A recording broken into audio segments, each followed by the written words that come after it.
Hello, I'm going to be talking to you about some of the Year 3 Exploring Shape objectives.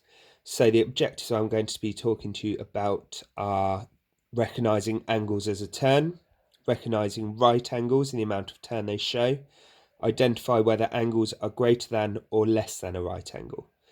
So firstly, you can just stand your child up, turn them and explain that they have turned an angle. That is a turn.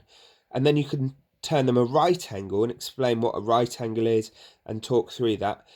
And then I would start going through to making your own right angle checker. So a right angle checker is literally a piece of paper that has a right angle on it, and your child can then go around the house and find objects that have right angles on them and stick the right angle checkers there, and they can stay up for longer than the day that you're doing it, so that over the course of the week it's just a reminder for your child that those are right angles. We do this at school and they start for 2 or 3 weeks and all the other classes can see them as well.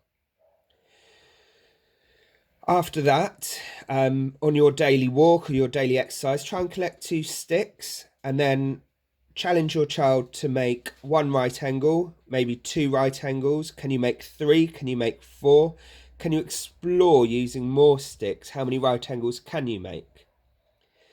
And then Google Wassily Kandinsky's composition 8. It's a great picture. There's loads of shapes, there's loads of lines, parallel, perpendicular.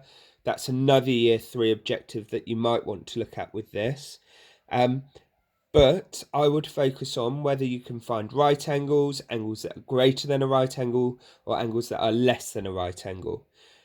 And then you can recreate composition 8 and with your child think about the different right angles, the different angles that you could use. You could use right angles, you could use angles that are greater than a right angle, you can use angles that are less than a right angle. And when your child is talking about greater than and less than, use the correct mathematical vocabulary. Talk about acute angles for when they're smaller than right angles and obtuse angles for when they're greater. I hope you have some great learning with them this week for maths. And if you do paint a composition 8 yourself, I'd love to see it. Email me, hamiltonm@pugotschool.org, or email Mrs. Owen as well. I'm sure she'd love to see them. Thank you to Rory McLean for your work from last time. That was great to see.